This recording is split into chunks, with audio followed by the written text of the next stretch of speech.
Storytime, absence does make the heart grow fonder. So a little background information, I was 18 years old and I had just graduated high school and I had been in a situationship with this guy for probably 6 months. And trust me, I know 6 months is a long time, but both of our lives were super busy and he just wasn't ready to commit. And before you say it, yes, we already had 20 talks about how since we're doing relationship things, we should just be in a relationship. But of course, it was his way or the highway. So finally, the one day we're hanging out and a girl FaceTimes him. And I acted like I didn't see it, but I knew that as soon as he went to the bathroom, I was checking that phone. Fast forward, he goes to the bathroom, I go on the phone and I see that he's been texting about meeting up with this girl for the past few weeks. So I confront him about it and I'm like, hey, this isn't gonna work. And he's like, we're not even dating, why are you mad? And I was like, okay, fine, you're right, we're not dating, so get out of my house. So after that, he didn't call or text me for a month, which I was super sad about, but then again, it was kind of my fault. But I refused to break no contact because I was not about to be disrespected again. Well, after a month, he reaches out telling me that he's ready for a relationship with me and he doesn't want any other girl. And that was 5 years ago. Now we're married with kids.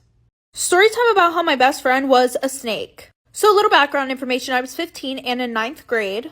And I've been best friends with this girl who we're going to call Callie since 5th grade. Well, fast forward to 8th grade, there was this guy in my class that I really liked. And obviously I told Callie about it because, like, duh, she is my best friend. And she has never talked to this boy. She never even knew who he was before I had told her about him. And by the way, we're going to call him Jake. Well, eventually him and I started talking and she was hyping us up. Like, she really wanted us to be together so bad. And I was really feeling the love and support. Well, not long after that, I had to move to another town for like 3 months because of my dad. So Jake and I, we stopped talking after me being gone for like 2 weeks. And of course, not long after that, one of my friends from home texted me. And she's like, hey, you know Callie and that guy that you were talking to, right? AKA Jake. Obviously, I say yes. Like for part 2.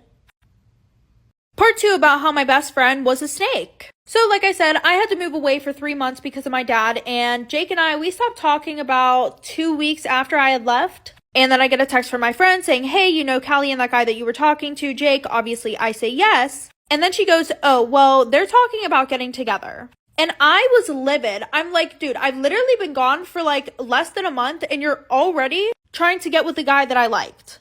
What the actual you know what? So I bawled my eyes out for like 2 hours straight. And then I decide that I'm going to confront her. And she literally says to me, like, she has the audacity to say that she's been in love with him for so long, even before I had told her about him. Which is a lie, because as I told you guys earlier, she didn't know this man. Well, anyways, Jake ended up friend-zoning her, and she didn't even really apologize to me. She said sorry, but like, she didn't acknowledge the importance of the situation and how it made me feel. She just thought that saying sorry would make it all better.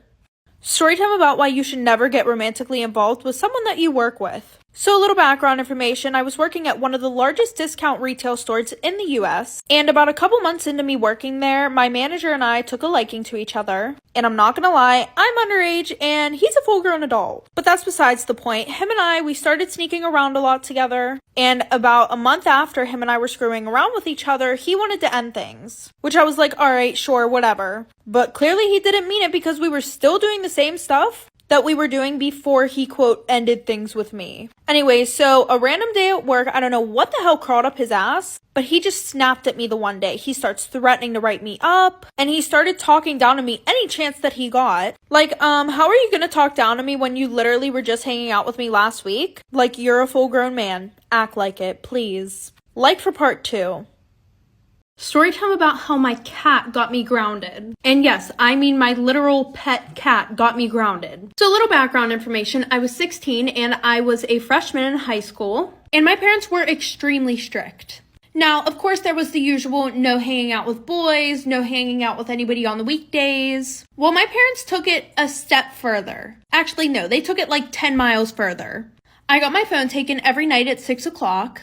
Even on the weekends, and my friends were only allowed to come over for 8 hours exactly on the weekends. And they had to have a ride to and from my house. Well, usually my friend group and I were never invited to any kind of parties, but this one girl who had just moved to our school, she was throwing a huge party and she invited everybody, not just the popular kids. So obviously my friends begged me to go. They were like, please, like, we can sneak over there. Your parents go to bed early anyways. Like for part 2. Part 2 about how my cat got me grounded, and yes, I am talking about my pet cat. So like I said, my best friends are begging me to come out of the house. They're like, listen, like, do whatever you have to come to this party. This is the first and probably only party that we will ever be invited to in our entire lives. So at this point, I start planning to sneak out of my house. So my parents usually go to sleep at around 9:30, 10 o'clock at night, and they usually wake up at 5:30 in the morning. But since this party was on a Friday, obviously my parents aren't going to wake up at that time. They'll usually wake up around like maybe 9, 10 o'clock in the morning. So this gave me a perfect amount of time to do what I needed to do, come back and not get caught. But just in case, I made sure to turn off any alarms on their phone. But I also had to make sure that I had a foolproof plan to get out of the house and get back in. Now, of course, I couldn't go through any of the doors in the house because of the stupid Ring doorbell. But there was one thing that did work in my favor. So my dad had been slowly but surely installing the window security alarms, but he hadn't made it to my room yet, so I was good to sneak out of my window. And thankfully, my window was on the first floor. Like for part 3. Part 3 about how my cat got me grounded, and yes, I am talking about my pet cat. So like I said, I had a foolproof plan to escape, okay? I was going to get out the window and I was going to just crawl back in and act like nothing ever happened. But there was an issue with this, okay? My dad was supposed to fix my window because I somehow broke it. I don't even know how. But anytime that I go to put my window up, it just literally falls. And not only does it fall, it locks when it falls. And obviously you can guess what will happen if it does fall. I won't be able to get back in the house and I will somehow have to get in the house without my parents knowing, which is literally impossible. So I will be grounded for the rest of my life. So I was going to put a book between the window and the windowsill, but I didn't want it falling and making a lot of noise, so I decided to put a pillow there. So I snuck out of my house at 11 o'clock and I had the best time of my life, probably because that's the first and only time that I will ever be invited to any party. But fast forward, I go and I run to the side of the house to get into my window, and of course the pillow is missing. And I'm looking around to see where the pillow went in my room, and of course my cat is laying on it on the floor. So I tried messing with the window, and then all of a sudden my parents walked in my room and saw me. My father-in-law is forcing my husband to break up with me. Disclaimer, this is not my story time. It was sent to me on Instagram. This is a 3-part story time, and I'm doing a full face of pink makeup today. My husband and I have been married for 2 years. Now, we did get married very, very young. By very young, I mean I was 18 and he was 19. When we started dating in high school, his dad was totally against the relationship. See, my husband was super popular. He played on the football team. All the girls chased him. He also played basketball and was perfect at everything he did. As you can imagine, was extremely strict with him. He was not even allowed to go out on weekends. Me, on the other hand, my parents are pretty much hippies. They let me do whatever I want. We're all very spiritual. My parents have full trust in me. Because of this, I make smart decisions. I actively seek my parents' advice. I even told my parents I lost my virginity when I did. And we had a big conversation about it. It was not dramatic. It was not like, oh, you shouldn't have done that. They just support me in everything I do. Now, my husband's parents are not the same. They tell him not to do a lot of things. They try to control him. So as we were dating in high school, his dad kept telling him to break up with me. He claimed that I was holding him back and that because of me, he spent less time training, which technically, yes, is true. But at the same time, you cannot stop your son from experiencing human relationships. In fact, he actually broke up with me for 2 weeks, but then we got back together in secret. Everything culminated when he asked me to marry him right after graduation. His parents were absolutely against it, but my parents were all for it. You guessed it, go to part 2. My father-in-law wants my husband to break up with me. Disclaimer, this is not my story time. I was sending me on Instagram. This is a 3-part story time, and I'm doing a full face of pink makeup. When he asked me to marry him right out of high school, his parents absolutely freaked. They went to my parents' house and told me off for saying yes. In other words, they were completely blaming me for the whole thing, as if their own son didn't go buy a ring and ask me to marry him. He even did a beautiful proposal, which he had been planning for months. But at this point, his parents didn't even know that we were boyfriend and girlfriend. When they came to my house, his mom, my now mother-in-law, started crying and yelling at me. She told me that I was ruining their family, that I was trying to steal her son, and that all I really cared about was their money. By the way, my parents were middle class, but we were not destitute. His parents are very rich. They own several businesses. But of course, I'm not after their money. That's when they said that if we did end up getting married, I would have to sign a prenup. And I said, yeah, I want to marry him because I'm in love. At this point, his parents knew they couldn't stop us. We were going to get married with or without their approval. But thankfully, his parents came around and let us get married. We had a quaint, small wedding. It was so magical. But his parents wanted him to go to college to play football. In other words, they wanted him to be the next Tom Brady. They made him train for hours, and they didn't even let us live together for the first year we were married. And because they were supporting him, he couldn't say no. They had us on a schedule. Could only see him for about 2 to 3 hours a day. And we were married. 2 years later, he's playing for a football team. But his parents keep thinking that I'm dragging him down. So now they're trying to convince him to leave me. Go to part 3. My father-in-law is trying to convince my husband to divorce me. Disclaimer, this is not my story time, and this is the final part of the 3-part story time. I'm doing a full face of pink makeup. After a year of us being married, his parents did not allow us to live together because he needed to focus on football. So obviously, I was living with my parents. I was focusing on my own studies, but his parents did allow us to see each other 2 to 3 hours a day. Now, you might think my husband is a total pushover, but let me explain something. His parents paid for all of his training and his entire college tuition. They gave him the best of everything. He got sports massages every single day. They even installed a cold plunge in their backyard. They also had a full gym setup where he and his teammates would go work out every single day. in their house. Obviously, he did not have time for little old me. After a year of this, I couldn't take anymore. I wanted to be with my husband. So I gave him an ultimatum. That he tell his parents that he and I wanted to live together. That's all I wanted. I was even willing to pay for half of the rent. And he told his parents, they said fine. And they bought us a house. Obviously under my husband's name, not mine. Fast forward another year up until now. I've heard his dad tell him on several occasions that he needs to divorce me. That he could find a much prettier wife once he becomes bigger in the NFL. And I walked in on his mom telling him that maybe I can't even have kids. And that he should have me checked. My parents-in-law hate me. I sometimes feel like I am holding him back. They make us miserable. My parents think I should just walk away from the marriage, but I'm too in love. Should I confront my parents-in-law? Help me think of what I should say to them. Storytime about my strict grandma. So a little background information. In January 2023, I was really looking forward to having a sleepover at my friend's house. But my grandma quickly shut that shit down because she said that my friend was, quote, emo, according to the way my friend dressed. Like, girly, it's 2024. Anyways, I tried to argue with her and say that that doesn't mean that she's a bad influence. But my grandma, stuck in her ways, just wasn't having it. Instead, she said that I was going to be staying the weekend at my aunt's house with my brother and my cousin. So while I was at my aunt's house, I decided to sneak over to my friend Oliver's house. Get your head out of the gutter. It was nothing like that. We both agreed to be strictly friends. Anyway, so I hung out at his house with him and his brother Connor, and we were giving each other's Instagrams a makeover. Now keep this in mind for later. We ended up changing my username to the Beaner 2.0. Oh, and when I said I snuck over Oliver's house, I mean for my grandma. Like, my aunt knew about everything, but my grandma wasn't watching me, so I didn't care to tell her. Fast forward, the weekend's over, my grandma comes to pick us up, and later on that night, she brings up my Instagram username to me. Like for Part 2 about my super strict grandma. So like I said, my grandma brings up my username, the Beaner 2.0, to me later on that night. She started telling me that she was super concerned about the lack of self-respect I had for myself and how I need to start caring more about what other people thought about me. But honestly, I didn't care. I tried explaining that I didn't mind the term Beaner since I'm half Mexican and I've already faced racism before, so to me, it's just a word. After I explained that, I thought that her and I were good because she stopped arguing with me. And then she starts bringing up my Instagram posts. She's like, who are these boys that you were with? Whose house is this? Blah, blah, blah. Because I guess my aunt had told her that I went over a friend's house, but she didn't specify that it was a boy. So my grandma was fine with it. Anyway, so she had a field day with that shit, and the next day she decided to take my phone away because of the consequences of my actions, claiming that this situation was so serious that she had to get the police involved. This whole situation resulted in me being grounded forever, and we had to start attending family therapy sessions after this. Yeah.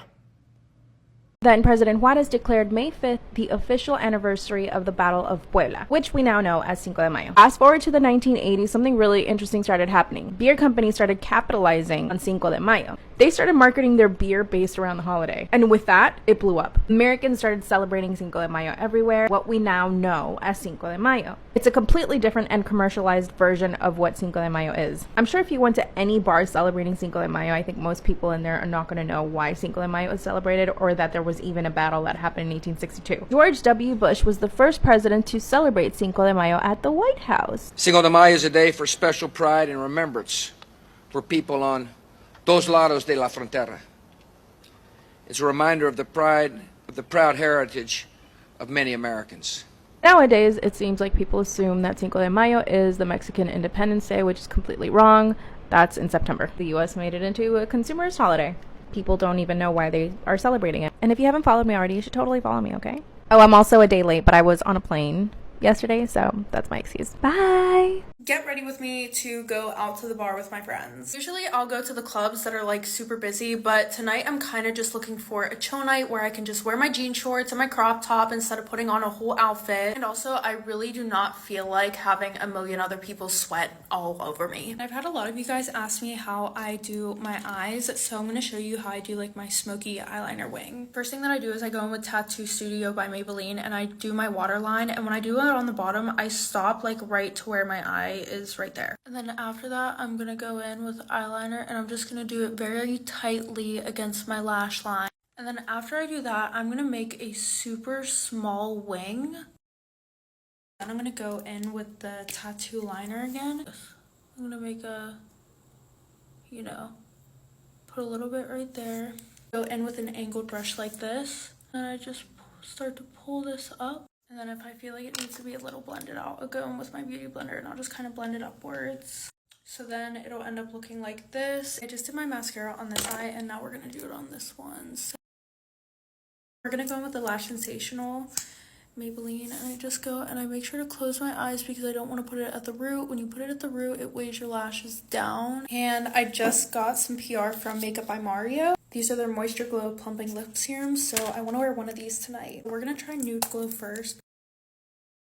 Okay, but she's actually kind of cute. This one is Petal Glow. I need to hurry up.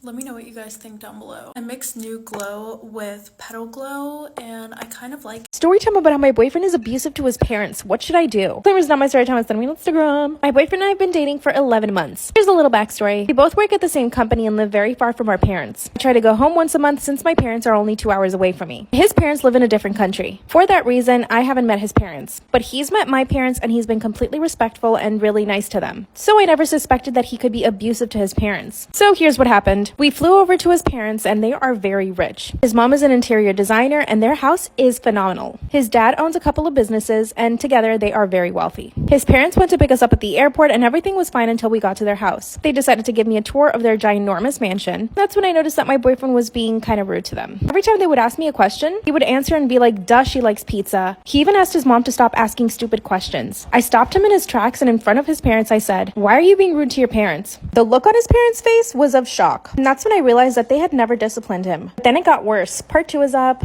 Story time about how my boyfriend is abusive to his parents. Disclaimer is now my story time. I said on Instagram. The look on his parents' face when I called him out for being rude to them was complete shock. After they gave me the tour of the house, we decided to sit down for dinner. They are so rich that they have their own chef. That's when the chef comes out and starts serving all the food. And as soon as my boyfriend sees what they served, he grabs his glass of water and bangs it against the table. He looks at both of his parents and says, what the fuck is wrong with you both? The color from their faces drain. That's when they said, I'm sorry, we didn't know he was gonna make this. The chef decided to make a really fancy meatloaf. Apparently he hates meatloaf. Then he said, well, tell him to make something else. His mother gets up and runs to the kitchen and asks the chef to make him a burger, because that's his favorite food. Which, by the way, I never even knew that. He always told me his favorite food was Indian. His mom comes back from the kitchen, then he looks at me and says, you don't have to eat that shit if you don't want to. I told him that he was being a brat and that I'd be happy to eat the meatloaf. His parents look at me and smile. My boyfriend just gets up from the table and runs away. Can you believe I had to chase after him? Part 3 is up.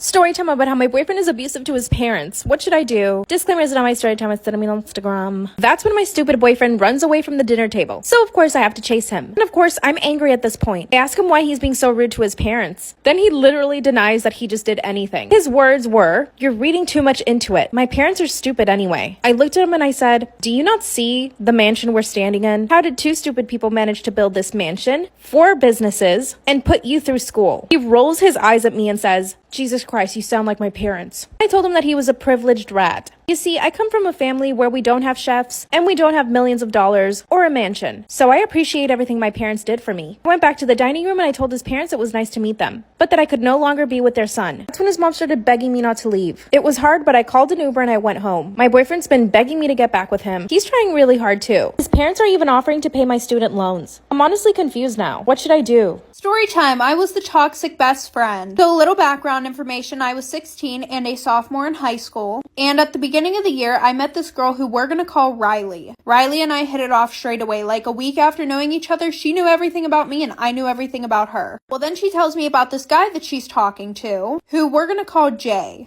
She said that they would hook up sometimes and he would text her sometimes. But she said that I couldn't tell anybody because he said that it had to be a secret. So I tried telling her that he sounded like a fuckboy, but she decided she was going to do whatever she wanted. And I was like, okay. So fast forward to the end of the year, he adds me on Snapchat. Okay, don't get me wrong. He was really hot, but I had my own thing going on. So I really didn't pay that much attention to him. And I thought he maybe added me on Snapchat to be like, oh my God, I really like your best friend. And then I also was caught between a rock and a hard place. Do I tell my best friend that the guy that she likes just added me on Snapchat? Or do I lie to her? Well, I was going to tell her until I got a Snapchat from him, like for part 2. Part 2 about how I was the toxic best friend. So like I said, I didn't know whether I should tell her that he added me on Snapchat or if I should. And I was going to until I got a Snapchat from him saying, hey, you're really pretty. I think we should talk sometime. So I ended up telling her about it because I felt really bad.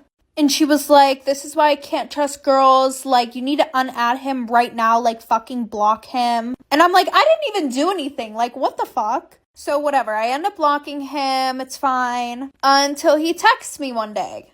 And he's like, hey, it's Jay. I think you blocked me on Snapchat, LOL. And him and I had talked a little bit in school and I kind of started to like him. Well, fast forward, him and I ended up hooking up a few times. We were talking a lot and he hadn't been texting Riley as much. Well, the one night while I was sleeping over at her house, my phone was going off a lot and I didn't think to delete any of the messages, like for part 3. Story time about how I found out my husband was hooking up with men off of Craigslist. Disclaimer, this is not my story time. Send me on Instagram. My husband and I have been married for 5 years. This man is the most prudish person I have ever met in my entire life. He never curses. He does not drink. Basically, he's never done anything naughty in his life. When we met, he was the perfect candidate for me. My parents are very religious and very strict. When they saw the way my husband was, basically super uptight, never wanting to do anything fun, they insisted that I marry him. So basically, this is all my parents' fault. To be honest with you guys, I never really was super attracted to him, but I knew that he would be a good provider. He's pretty high up in the company he works for, and he makes north of $300,000 per year. But I do own 2 of my own businesses, so it's not like I need him to survive. But my parents insisted on me marrying somebody who was already well off. And of course, one of my dreams is to become a mother, so I need a man who's going to be able to provide for me and my kids, especially when I'm pregnant. So we ended up getting married. Was there passion and chemistry? Not so much. But we did have a good time, and he would make me laugh. We essentially became really good friends. Up until I found some stuff on his laptop. Part 2 is that. Part 2 of how I found out my husband was hooking up with men off of Craigslist. Disclaimer, is not my story time. It's me on Instagram. One day while I was working from home, I needed to get on his laptop to check our cameras. I just gotten a new set of security cameras for our house. I needed to make sure that they were all working. I opened his laptop, typed in the password, and it was wrong. It always had the same password for the past 5 years. I didn't bother texting him. Instead, I tried to guess. And because I know this man so well, I guessed it in the first try. But as soon as I log in, there's about 5 Craigslist windows open, all with similar titles. Male looking for male. Male interested in male company. This literally shook me to my core. You're telling me that I'm married to a gay man and that he's hooking up with men off of Craigslist? That's when I went ahead and checked his email, only to find that he had been sending pictures and other things to these men. Not only that, but he had met with 2 of them. I instantly printed out all the evidence. Like I said in part 1, I'm not particularly attracted to my husband. I never have been. I really only married him because my parents pressured me into it. Here's what I did. Instead of just asking for a divorce, I wanted to humiliate him. I needed to make him pay. After printing everything out, I sent it to his job. And I sent it to his parents and my parents. Part 3 is up.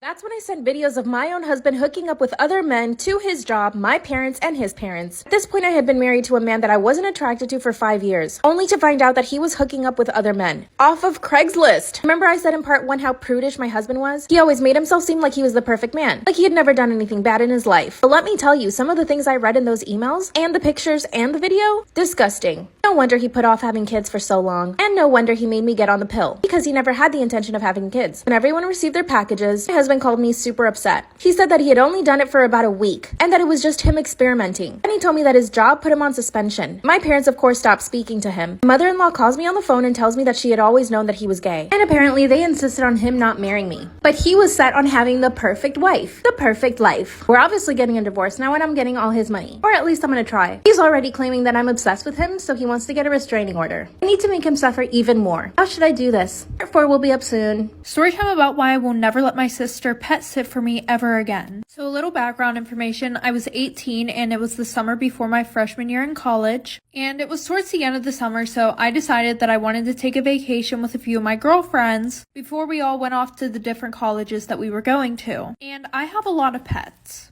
I have 4 hamsters, 2 snakes, a tarantula, 2 birds, and 1 fish. So I asked her if she could watch all of them. She said yeah, so I wrote her out a schedule of when they need to be fed. And I wasn't even going to be gone a week, so it would be pretty easy because I already cleaned all their tanks and everything like that. And I wasn't worried at all because I trusted my sister. She had 2 dogs and a cat, so I thought she was going to be fine. I called her the first 2 days. Everything seemed to be going well. And I called her on the 4th day and she didn't answer the phone. So I called my mom, asked her if she could get a hold of her. And my mom said that she spent the 2 days at her boyfriend's house, like for part 2.